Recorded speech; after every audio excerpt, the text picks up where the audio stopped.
through pain, arm weakness, speech difficulty. Yes, me. Yes, student. आज हम बात करने वाले हैं एक बहुत ही इम्पोर्टेंट न्यूरोलॉजिकल इमरजेंसी के बारे में, सेरिब्रोवास्कुलर एक्सीडेंट यानी कि stroke. So hello everyone, welcome to our channel @the एजो एम्पायर। सो आज हम स्टार्ट करने वाले हैं सीवीए का पार्ट 1 इन इजी लैंग्वेज। ये टॉपिक एग्जाम, वाइवा और क्लिनिकल पोस्टिंग सबके लिए बहुत इंपॉर्टेंट है, तो वीडियो को एंड तक जरूर देखिए बिकॉज आज हम कॉन्सेप्ट को बहुत इजी ट्रिक और एग्जाम्पल के थ्रू समझेंगे। तो आज की क्लास के एंड तक आप एबल होंगे about define cerebrovascular accident, types explain करना, कॉजेज और रिस्क फैक्टर समझना, पैथोफिजियोलॉजी एक्सप्लेन करना और क्लिनिकल मैनिफेस्टेशंस आइडेंटिफाई करना। So now students, stroke India में डेथ और डिसेबिलिटी का एक मेजर कॉज है। हर साल इंडिया में अराउंड 1.5 to 1.8 मिलियन नए स्ट्रोक केस देखने को मिलते हैं और शॉकिंग बात है कि ये यंग एडल्ट्स में भी स्ट्रोक के केसेस रैपिडली बढ़ रहे हैं due to hypertension, diabetes, smoking, stress, obesity, sedentary lifestyle. तो इसलिए स्ट्रोक को समझना और अर्ली आइडेंटिफाई करना बहुत ही ज़्यादा इम्पोर्टेंट है। सो WHO और इंडिया मिलकर स्ट्रोक अवेयरनेस और मैनेजमेंट को इम्प्रूव करने पर काम कर रहे हैं। उनका मेन फोकस है प्रिवेंशन, अर्ली ट्रीटमेंट और पेशेंट रिकवरी को बेटर बनाना। तो नाउ व्हाट इज सीवीए? सीवीए का फुल फॉर्म होता है सेरिब्रोवास्कुलर एक्सीडेंट। इन सिंपल वर्ड्स, जब ब्रेन को ब्लड सप्लाई प्रॉपर नहीं मिलती या ब्लड वेसल्स रप्चर हो जाती हैं। तो जो स्ट्रोक है एक सीरियस न्यूरोलॉजिकल कंडीशन है जिसमें ब्रेन को ब्लड सप्लाई नहीं मिल पाती है और जब ब्रेन सेल्स को ऑक्सीजन या न्यूट्रिएंट्स नहीं मिलते हैं तो ब्रेन सेल्स डैमेज या डेड होने लगते हैं। इस स्ट्रोक को दो टाइप में डिवाइड किया गया है, systemic stroke and hemorrhagic stroke. So students याद रखिए, ब्रेन को कंटिन्यूसली ऑक्सीजन और न्यूट्रिएंट्स चाहिए होते हैं। अगर ब्लड फ्लो सिर्फ कुछ मिनट्स के लिए भी रुक जाए तो ब्रेन सेल्स डैमेज होने लगते हैं और परमानेंट डिसेबिलिटी भी हो सकती है। स्ट्रोक मेनली दो टाइप का होता है, इस्केमिक स्ट्रोक। तो स्ट्रोक एक मेडिकल इमरजेंसी है जिसके बारे में मैंने आपको बताया कि ब्लड सप्लाई रुकने या ब्लड वेसल्स के फटने की वजह से होता है। इस कंडीशन में ब्रेन सेल्स को ऑक्सीजन या न्यूट्रिएंट्स नहीं मिल पाते हैं जिससे ब्रेन टिश्यू डैमेज हो जाते हैं। स्ट्रोक को मेनली टू टाइप्स में डिवाइड किया गया है, इस्केमिक स्ट्रोक मतलब ब्लड क्लॉट की वजह से ब्लड फ्लो ब्लॉक हो जाता है, और हेमरेजिक स्ट्रोक ब्रेन की ब्लड वेसल्स रप्चर होने की वजह से ब्लीडिंग होती है। तो कॉमन कॉज इसके hypertension, diabetes mellitus, smoking, high cholesterol, obesity, stress और अनहेल्दी लाइफस्टाइल हो सकते हैं। इसके जो सिम्टम्स आते हैं वो सडन वीकनेस या पैरालिसिस हो सकते हैं, face dropping, difficulty in speech, loss of balance, severe headache हो सकता है। सो इस्केमिक स्ट्रोक क्या है अब देखते हैं। तो ये सबसे कॉमन टाइप है। अराउंड 80% ऑफ केसेस ऑल सीवीए हमें इस्केमिक स्ट्रोक के दिखते हैं। इसको भी हमने दो सब टाइप में डिवाइड किया गया है। तो इसमें क्लॉट थ्रोम्बोटिक स्ट्रोक क्या है? इसमें जो है जो ब्लड सप्लाई है वो ड्यू टू थ्रोम्बोसिस फॉर्मेशन या narrowing of the blood vessels, मतलब या तो ब्लड सेरिब्रल जो ब्लड वेसल्स है वो नैरो हो गई है या थ्रोम्बस उसमें फॉर्मेशन हो गया है जिसकी वजह से ब्लड सप्लाई इंटरप्शन हो गया है। विथ आर्थरोस्क्लेरोटिक प्लेक मतलब कि फैट है ना, फैट एक्यूमुलेट हो गया जिसकी वजह से आर्टरी नैरो हो गई है, वहां पर ब्लॉकेज हो गया है। तो ये मोस्ट कॉमन कॉज है स्ट्रोक का, अबाउट 60% ऑफ ऑल स्ट्रोक्स। तो ये कैसे होता है? जिन पेशेंट को हाइपरटेंशन या फिर डायबिटीज मेलाइटस होता है। नेक्स्ट आपका है एम्बोलिक स्ट्रोक। इसमें क्या होता है? जब ब्लड क्लॉट किसी दूसरे पार्ट स्पेशली हार्ट में बनता है और फिर वो क्या करता है, ब्लड के थ्रू ट्रेवल करके ब्रेन तक पहुंचता है और वेसल्स को ब्लॉक कर देता है। ठीक है, तो उसको हम बोलते हैं एम्बोलिक स्ट्रोक। तो ये मोस्ट कॉमनली आर्थरोस्क्लेरोटिक हार्ट डिजीज के थ्रू होता है, मैंने आपको बताया, जो कि हार्ट में ओरिजिनेट होता है और वहां से क्लॉट ब्रेक ऑफ होकर के आपका ब्लड के थ्रू, सर्कुलेशन के थ्रू ब्रेन में आकर के स्टक हो जाता है। अब हम बात करते हैं हेमरेजिक स्ट्रोक की। हेमरेजिक स्ट्रोक होता क्या है? तो इस टाइप में ब्रेन की जो ब्लड वेसल्स होती है वो रप्चर हो जाती है ना, और ब्लीडिंग स्टार्ट हो जाती है। ये ब्लीडिंग ब्रेन टिश्यू के अंदर, सरबार्किनोइड स्पेस में या वेंट्रिकल्स में हो सकती है। तो ये ज्यादा डेंजरस होता है क्योंकि जो प्रेशर है ब्रेन के टिश्यू का, जो प्रेशर है वो इंक्रीज हो जाता है, जो कि टिश्यूज को डैमेज करने लगता है ना। सो इसके भी दो सब टाइप है। इंट्राक्रेनियल हेमरेज मतलब ब्रेन टिश्यू की अंदर ब्लीडिंग होना, इसका मेन कॉज क्या है? हाइपरटेंशन। और सब आर्किनोइड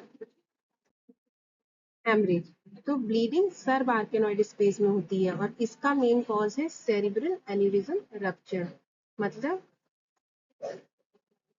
जब ब्रेन के सब आर्किनोइड स्पेस में ब्लीडिंग होती है ना, या जो आर्किनोइड मैटर और बाया मैटर के बीच में होता है, इसमें सीएसएफ प्रेजेंट होता है, लेकिन अब क्या है, ब्रेन की ब्लड वेसल्स फट गई, रप्चर हो गई, ब्लड सीएसएफ वाले स्पेस में फिल होने लगा और इसमें ब्रेन का प्रेशर इंक्रीज हो गया, है ना। मेन कॉज क्या है? Cerebral aneurysm. अब एन्यूरिज्म क्या होता है?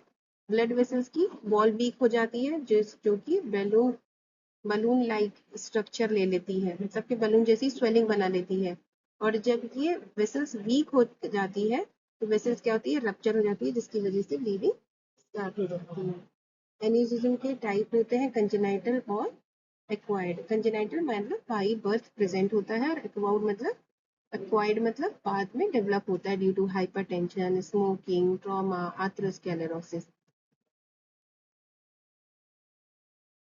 टाइप ऑफ स्ट्रोक की हम इस पिक्चर के थ्रू समरी समझेंगे।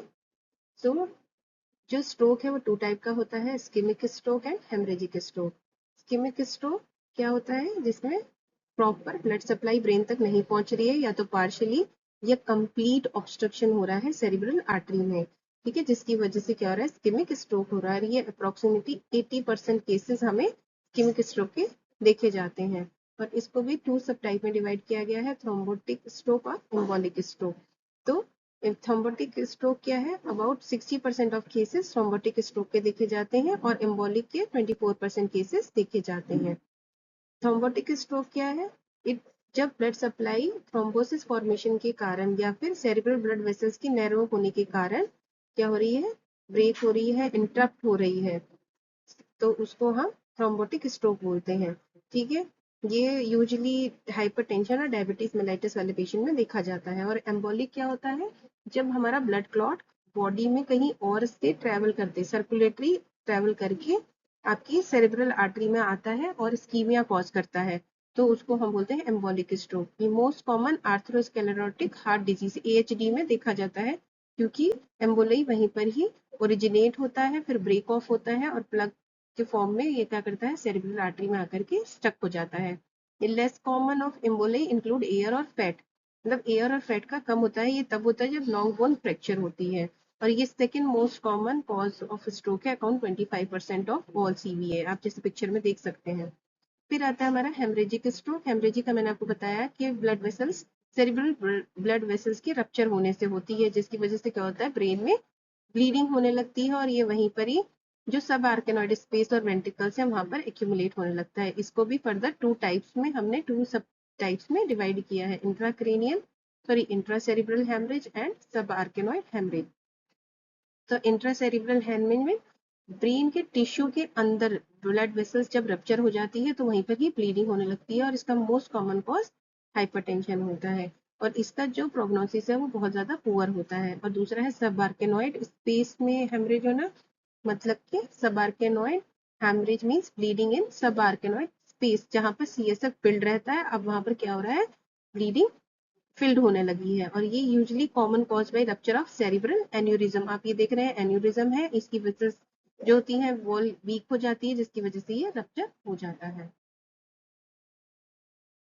नेक्स्ट है कॉजेस ऑफ सीवीए। तो इस्कीमिया हम लोगों ने टाइप्स पढ़े हैं। तो ischaemia caused by thrombosis and emboli. तो इस्कीमिया किसकी वजह से हो रहा है? थ्रोम्बोसिस की वजह से हो रहा है और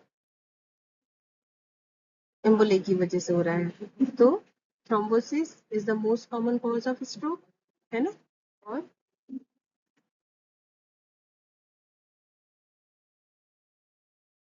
मतलब और आर्थ्रोस्क्लेरोसिस मतलब hardening and thickening of the blood vessels.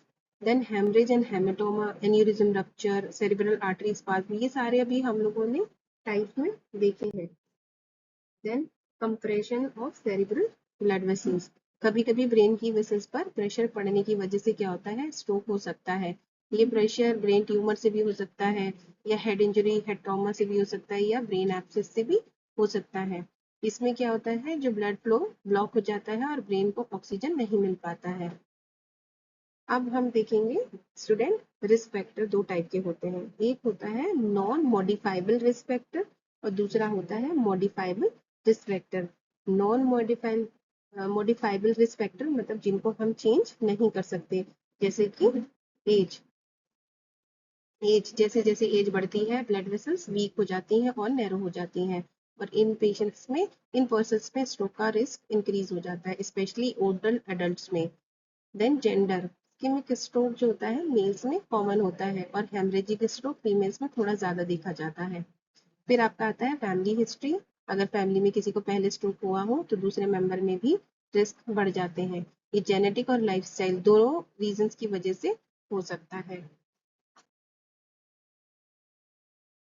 Next हमारा आता है रेशियल फैक्टर, मतलब कुछ रेसेस में स्ट्रोक का रिस्क ज्यादा होता है, जैसे कि स्लाइड के अकॉर्डिंग अफ्रीकन और अमेरिकन में वाइट्स के कंपैरिजन में सीवीए ज्यादा कॉमन है। अब आते हैं हम मॉडिफाइबल रिस्क फैक्टर। ये ऐसे फैक्टर हैं जिन्हें कंट्रोल करके स्ट्रोक को कम किया जा सकता है, जैसे कि हाइपरटेंशन, मतलब स्ट्रोक का सबसे कॉमन रिस्क है फैक्टर है। तो हाई बीपी जो है वेसल्स को क्या करता है? ब्लड वेसल्स को डैमेज करता है, तो वेसल्स रप्चर या ब्लॉकेज हो सकती हैं, तो उसकी वजह से क्या हो सकता है? स्ट्रोक हो सकता है। डायबिटीज से ब्लड वेसल्स वीक होती हैं, नैरो हो जाती हैं, और आर्थ्रोस्क्लेरोसिस का रिस्क भी बढ़ जाता है। देन इसलिए स्ट्रोक होने के चांसेस भी बढ़ जाते हैं। Smoking and use of tobacco, smoking ही आपके ब्लड वेसल्स को कॉन्स्ट्रिक्ट करता है और ब्लड क्लॉट फॉर्मेशन को बढ़ाता है, और इससे क्या होता है? ऑक्सीजन सप्लाई कम हो जाती है। देन ये सब स्ट्रोक के रिस्क को बढ़ाने में मदद करते हैं। Then heart disease embolic stroke का मेजर कॉज है। सो इसमें जैसे cardiomyopathy, arterial fibrillation, MI, RHD, VHD और इन्फेक्टिव एंडोकार्डाइटिस। तो इस कंडीशन में हार्ट में क्लॉट बन सकता है जो ब्रेन तक जाकर वेसल्स को ब्लॉक कर देता है। नेक्स्ट इज एएचडी, तो इसमें आर्टरी में फैटी प्लग्स डिपॉजिट हो जाते हैं, तो ये क्या करते हैं? ब्लड वेसल्स को नैरो करते हैं और ब्रेन में सप्लाई कम हो जाते हैं, तो रिजल्ट सीवीए या फिर स्ट्रोक हो जाता है। नेक्स्ट आता है हमारा ओबेसिटी। ओबेसिटी मतलब ज्यादा बॉडी वेट होना, बीपी और कोलेस्ट्रॉल बढ़ाता है, जिसकी वजह से वेसल्स ब्लॉक होने का रिस्क बढ़ता है, इसलिए स्ट्रोक के चांसेस भी बढ़ जाते हैं। देन हाइपर कोलेस्ट्रोलेमिया मतलब ब्लड में कोलेस्ट्रॉल लेवल का ज्यादा होना, तो कोलेस्ट्रॉल आर्टरी में प्लग बना देते हैं, ब्लड फ्लो ब्लॉक हो जाता है, जिसकी वजह से ये स्ट्रोक का मेजर कॉज है। हैवी अल्कोहल इनटेक, ज्यादा अल्कोहल लेने से बीपी इंक्रीज होता है और हार्ट और ब्लड वेसल्स डैमेज हो जाते हैं, तो इससे भी स्ट्रोक का रिस्क बढ़ जाता है। नेक्स्ट है लैक ऑफ फिजिकल एक्सरसाइज और सेडेंट्री लाइफस्टाइल। एक्सरसाइज ना करने और ज्यादा टाइम बैठने से ओबेसिटी, डायबिटीज और हाई बीपी डेवलप हो सकता है, और ये सब स्ट्रोक के रिस्क को फैक्टर होते हैं। They give use like cocaine, तो ड्रग ब्लड वेसल्स को सडनली कॉन्स्ट्रिक्ट कर देते हैं, बीपी बहुत हाई हो जाता है, ब्रेन हेमरेज या इस्केमिक स्ट्रोक होने का खतरा हो सकता है। सो ओरल कॉन्ट्रासेप्टिव्स और hormonal therapy, hormonal replacement therapy, birth control pills और एचआरटी, ये क्या करते हैं? ब्लड क्लॉट फॉर्मेशन का रिस्क बढ़ा सकते हैं, स्पेशली स्मोकर्स या फिर हाइपरटेंसिव वुमेन में ये रिस्क ज्यादा होता है। Post menopausal state, post menopause के बाद हार्मोनल प्रोटेक्शन कम हो जाती है, इससे कोलेस्ट्रॉल और बीपी भी बढ़ सकता है, इसलिए स्ट्रोक का रिस्क भी बढ़ जाता है। माइग्रेन, सीवियर माइग्रेन कुछ पेशेंट में ब्लड वेसल्स पास कर सकते हैं, और ब्लड सप्लाई इफेक्ट हो सकता है। रियरली स्ट्रोक ट्रिगर हो सकता है। सिकल सेल एनीमिया इस डिसीज में आरबीसी एबनॉर्मल शेप के होते हैं, तो ये ब्लड वेसल्स को ब्लॉक कर सकते हैं और ब्रेन में ब्लड सप्लाई को कम कर सकते हैं। Result stroke. अब समझते हैं स्ट्रोक बॉडी में एग्जैक्टली कैसे होता है। तो स्ट्रोक की पैथोफिजियोलॉजी। तो due to aetiological factor, stroke mainly इन रीजंस की वजह से होता है। थ्रोम्बोसिस, ब्लड क्लॉट फॉर्मेशन की वजह से, एम्बोलाई या एम्बोलिज्म, क्लॉट का दूसरे पार्ट से ट्रेवल करके ब्रेन में आ जाने से, एथेरोस्क्लेरोटिक प्लेग आर्टरी में फेट डिपॉजिट होने की वजह से, जिसकी वजह से क्या होता है, एक्सल्जन ऑफ सेरिब्रल ब्लड वेसल्स। मतलब कि इन कॉजेस की वजह से ब्रेन में क्या होता है, ब्रेन की जो ब्लड वेसल्स ब्लॉक हो जाती हैं और इससे ब्लड फ्लो रुक जाता है, जिससे interruption of the blood supply, ischemia, blood supply कम या बंद होने की वजह से ब्रेन टिश्यू को प्रॉपर ब्लड नहीं मिलता है। इस कंडीशन को इस्कीमिया कहते हैं। देन उसकी वजह से क्या हो रहा है, डिक्रीज ऑक्सीजन सप्लाई, मतलब हाइपोक्सिया। तो ब्लड सप्लाई कम होने की वजह से क्या हो रहा है, ब्रेन टिश्यू को प्रॉपर ऑक्सीजन नहीं मिल पा रहा है। इस कंडीशन को हाइपोक्सिया भी कहते हैं। Then anaerobic metabolism. अब क्या हो रहा है, ऑक्सीजन कम होने पर सेल्स एनारोबिक मेटाबॉलिज्म स्टार्ट कर देते हैं। इस प्रोसेस में लैक्टिक एसिड ज्यादा प्रोड्यूस होता है, जिसकी वजह से ब्रेन सेल्स को डैमेज करता है और क्या करता है, स्ट्रोक सिम्टम्स डेवलप होते हैं। अब उस वजह से क्या हो रहा है, एसिडोसिस एंड डिक्रीज पीएच, मतलब लैक्टिक एसिड ज्यादा बनने की वजह से बॉडी और ब्रेन टिश्यू में एसिडोसिस हो जाता है और पीएच लेवल धीरे धीरे कम हो जाता है। उसकी वजह से जो सेल मेम्ब्रेन डैमेज होने लगती है और प्रोटीन ब्रेक डाउन होने लगता है। मतलब एसिडोसिस की वजह से ब्रेन की जो सेल्स मेम्ब्रेन है वो डैमेज हो जाती है और प्रोटीन ब्रेक डाउन होने लगता है। इससे सेल प्रॉपरली फंक्शन नहीं कर पाते हैं और क्या होता है, cell injury and cell death, infarction, मतलब ब्रेन सेल्स इंजर्ड हो जाते हैं और फिर सेल डेथ हो जाती है। इस कंडीशन को इन्फाक्शन कहते हैं। यही परमानेंट ब्रेन डैमेज और स्ट्रोक सिम्टम का मेन कॉज होता है। अब बात करते हैं साइन एंड सिम्टम्स की। तो स्ट्रोक की मैनिफेस्टेशंस अलग अलग हो सकती हैं डिपेंडिंग ऑन कौन सी ब्लड वेसल्स अफेक्ट है, ब्रेन का कितना एरिया अफेक्टेड है और कोलोरेक्टल ब्लड फ्लो कितना है। तो कॉमन साइन एंड सिम्टम्स है, सीवियर हेडेक, पेशेंट को अचानक सीवियर हेडेक हो सकता है। ये स्पेशली हेमरेजिक स्ट्रोक में कॉमन है। सिनकोप मतलब फेंटिंग, पेशेंट बेहोश हो सकता है या फेंट हो सकता है। नंबनेस और weakness on the one side of the body, body के एक साइड में नंबनेस, वीकनेस या पैरालिसिस हो सकता है। ये यूजुअली फेस, आर्म और लेग को अफेक्ट करता है। ड्राउजीनेस, पेशेंट को ज्यादा नींद आना या स्लीपी फील होना। डिजीनेस और loss of balance and coordination, patient को चक्कर आ सकते हैं, बैलेंस लॉस हो सकता है और बॉडी कोऑर्डिनेशन मेंटेन करने में डिफिकल्टी हो सकती है। एपिटेक्सिस और रेटिनल हेमरेज, एपिटेक्सिस मतलब नोज ब्लीडिंग और रेटिनल हेमरेज मतलब आई रेटिना में ब्लीडिंग होना। सो डिफिकल्टी इन स्पीकिंग और अंडरस्टैंडिंग स्पीच, पेशेंट को बोलने में और दूसरों की बात समझने में प्रॉब्लम हो सकती है। Changes in mental status, confusion, तो पेशेंट कंफ्यूज रह सकता है और मेंटल कंडीशन ऑल्टर्ड हो सकती है। मोटर डेफिशिएंट मतलब हेमिपेरेसिस, तो हेमिपेरेसिस का मतलब होता है बॉडी का एक साइड में वीकनेस होना, फेस, आर्म और लेग एक ही साइड वीक हो जाते हैं। ये यूजुअली ब्रेन को अपोजिट हेमिस्फीयर में लीशन होने की वजह से होता है। सेंसरी डेफिशिएट, पैरेस्थीशिया, पैरेस्थीशिया का मतलब होता है एबनॉर्मल सेंसेशन होना।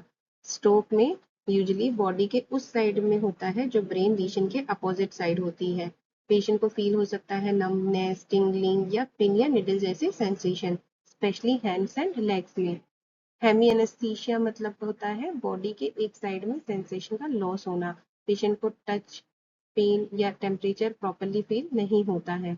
डिफिकल्टी विद प्रोप्रायोसेप्शन, प्रोप्रायोसेप्शन का मतलब होता है बॉडी पार्ट की पोजीशन और मूवमेंट को सेंस करना। मतलब स्ट्रोक पेशेंट को बॉडी बैलेंस, मूवमेंट और लिम्ब पोजीशन समझने में डिफिकल्टी हो सकती है। वर्बल डिफिशिएंट, डिस्पेजिया का मतलब होता है स्पीच में डिफिकल्टी होना, पेशेंट को बोलने, वर्ड समझने या कम्युनिकेट करने में प्रॉब्लम हो सकती है। अफेशिया, अफेशिया में लैंग्वेज एबिलिटी अफेक्ट हो सकती है, पेशेंट को स्पीकिंग, रीडिंग, राइटिंग और स्पोकन वर्ड समझने में डिफिकल्टी होगी। टाइप्स ऑफ अफेशिया, रिसेप्टिव, इसमें पेशेंट को दूसरों की बात प्रॉपरली समझ नहीं पाता लेकिन बोल सकता है, और मतलब हियरिंग नॉर्मल होती है पर मीनिंग अंडरस्टैंड करने में प्रॉब्लम होती है। और दूसरा है एक्सप्रेसिव अफेक्शिया, इसमें पेशेंट अंडरस्टैंडेबल वर्ड या सेंटेंस फॉर्म नहीं कर पाता। पेशेंट सिंगल वर्ड बोल पाता है लेकिन प्रॉपर सेंटेंस बनाना डिफिकल्ट हो जाता है। मिक्स्ड या ग्लोबल अफेशिया, ये रिसेप्टिव और एक्सप्रेसिव अफेशिया दोनों का कॉम्बिनेशन होता है। रिसेप्टिव अफेशिया पेशेंट को दूसरों की बात समझने में प्रॉब्लम फील करता है, और एक्सप्रेसिव अफेशिया पेशेंट अपनी बात प्रॉपरली नहीं बोल पाता। तो इसमें समझने, बोलने, पढ़ने और लिखने सब में डिफिकल्टी हो सकती है। डिसआर्थरिया मतलब होता है प्रोनाउंसिएशन या स्पीच आर्टिकुलेशन में प्रॉब्लम होना। ये स्पीच मसल्स की वीकनेस या पुअर कंट्रोल की वजह से होता है। पेशेंट की स्पीच अनक्लियर, स्लर्ड या स्लो हो सकती है। विजुअल और perception deficient, painless vision loss, patient को बिना पेन के विजन लॉस हो सकता है। Loss of peripheral vision, side vision कम या लॉस हो सकता है। पेशेंट को साइड की चीजें क्लियरली नहीं दिखाई देंगी। देन होमोनिमस होमी एनोप्सिया, मतलब इस कंडीशन में विजुअल फील्ड का आधा हिस्सा लॉस हो जाता है इन वन और बोथ आईज, यानी पेशेंट को लेफ्ट साइड या राइट साइड का हाफ विजन दिखाई नहीं देगा। ये टेम्परेरी या परमानेंट हो सकता है। एग्नोशिया, एग्नोशिया का मतलब होता है पेशेंट किसी ऑब्जेक्ट को देखकर, टच करके या आवाज से पहचान नहीं पाता है, इवन दो सेंसेस नॉर्मल हो सकते हैं। अप्रेक्सिया मतलब होता है patient learn sequentially movement perform नहीं कर पाते हैं, मतलब यानी सिंपल एक्टिविटी जैसे कपड़े पहनना, ब्रश करना या राइटिंग करने में उनको डिफिकल्टी हो सकती है। डिप्लोपिया का मतलब होता है डबल विजन, पेशेंट को एक ऑब्जेक्ट दो दो दिख सकते हैं। Loss of corneal reflexes and ptosis, तो इसमें क्या होता है आई प्रोटेक्टिव रिफ्लेक्स कम हो जाते हैं, और आईलिड ड्रूपिंग मतलब पलक जो होती है नीचे की तरफ वो गिर जाती है। Cognitive and intellectual deficient, short term और लॉन्ग टर्म मेमोरी लॉस हो सकता है पेशेंट का। और डिक्रीज अटेंशन स्पैन, कंसंट्रेशन और अटेंशन ड्यूरेशन पेशेंट का कम हो जाता है। Impaired ability to concentration, patient किसी काम पर फोकस करने में मतलब उसको डिफिकल्टी होती है। ऑल्टर्ड जजमेंट, डिसीजन मेकिंग और जजमेंट अफेक्टेड हो सकती है। कंफ्यूजन, पेशेंट कंफ्यूज रह सकता है या मेंटल स्टेटस उसका ऑल्टर्ड हो सकता है। नेक्स्ट है आपका forgetfulness and lack of motivation, मतलब स्ट्रोक के बाद पेशेंट में भूलने की प्रॉब्लम और काम कम करने की मोटिवेशन कम हो सकती है। इमोशनल डेफिशिएंट मतलब loss of self control, patient को अपनी इमोशन या बिहेवियर कंट्रोल करने में डिफिकल्टी हो सकती है। पेशेंट उदास रह सकता है, डिप्रेशन में जा सकता है। पेशेंट फ्रस्ट्रेट हो सकता है डेली एक्टिविटी प्रॉपरली ना करना पाने की वजह से। पेशेंट में डर या गुस्सा ज्यादा हो सकता है। पेशेंट को अकेलापन और आइसोलेशन फील हो सकता है। इमोशन को कंट्रोल करना मुश्किल हो जाता है, कभी कभी पेशेंट बिना रीजन रो सकता है या इमोशनल आउटबर्स्ट हो सकते हैं। सो स्टूडेंट, आज की क्लास हम यहीं खत्म करते हैं। क्विक रिवीजन करने के लिए, तो स्ट्रोक क्या है, ब्रेन में ब्लड सप्लाई प्रॉब्लम हो जाती है। इसके दो टाइप होते हैं, इस्केमिक एंड हेमरेजिक। इसका मेजर रिस्क फैक्टर है हाइपरटेंशन। अर्ली ट्रीटमेंट हम ब्रेन डैमेज को कम कर सकते हैं। सो स्टूडेंट, आज हमने सीवीए का introduction, definition, types, cause, pathophysiology और क्लिनिकल मैनिफेस्टेशंस को डिटेल में कंप्लीट किया है। पार्ट 2 में हम पढ़ेंगे diagnostic evaluation, medical management, nursing management, complications and prevention and rehabilitation. तो नेक्स्ट क्लास मिस मत करिएगा। वीडियो हेल्पफुल लगी हो तो लाइक, शेयर और चैनल @the Edu Empire को सब्सक्राइब जरूर करिएगा। Thank you students, see you in part 2। Bye.